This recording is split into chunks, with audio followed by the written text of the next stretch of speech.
Hello, beautiful people. Today I am wondering about stillness, being still.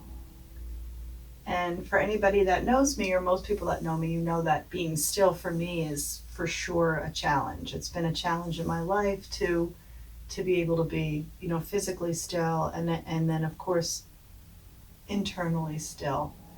So over the past couple of years, I've done some work on what that would be for me to be still, both externally and internally, to just sit with myself.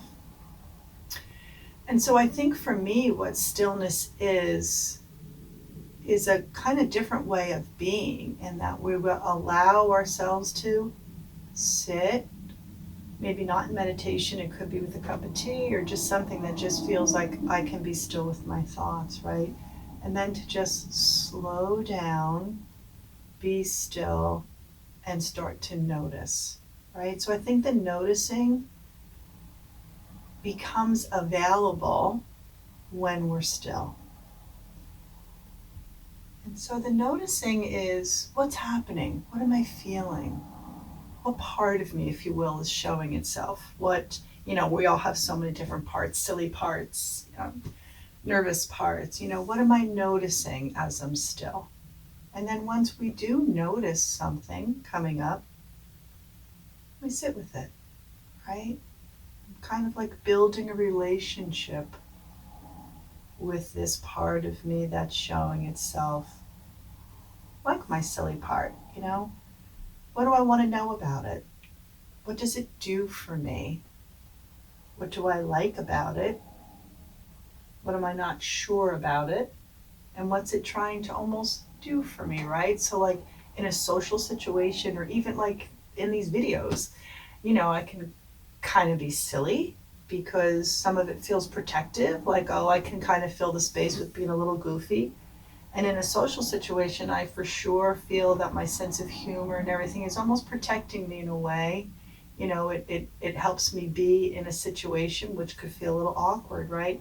So when I'm still, I can notice that silly part and get to know and say, oh, I see who you are for me. I see how you help me. And once you get to know a part of you like that and it feels safe and there's a relationship, it goes into your heart, right? And it fills your heart, and then it's there. You love it. It's with you.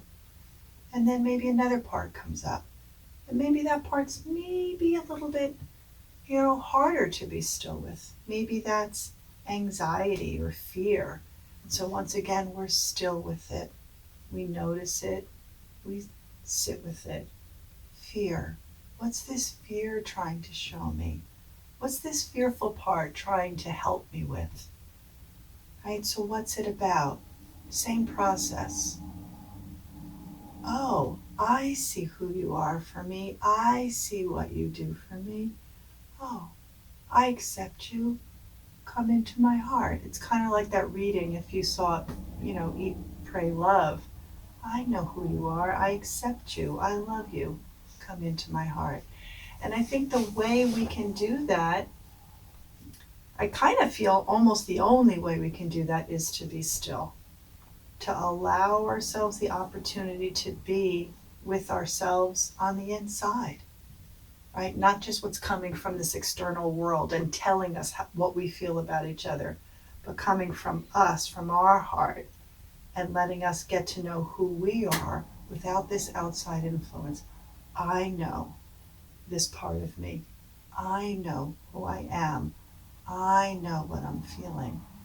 And so that comes from stillness. I really believe it comes from stillness. I remember many years ago when I worked at hospice, there was a woman that across her screen, it just said, be still, be still, be still. And I was like, okay, time to be still. And it's been an ongoing process for me. And, I've been wondering about it more and more as I realize that I have more need for stillness, particularly in these pandemic times. I feel like I have things that come up all the time and I have to be with it in order to know myself and to understand what's happening for me.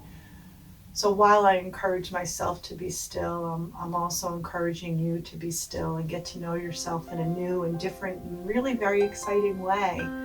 So have a sweet, lovely, beautiful day, and I'll see you soon. Namaste.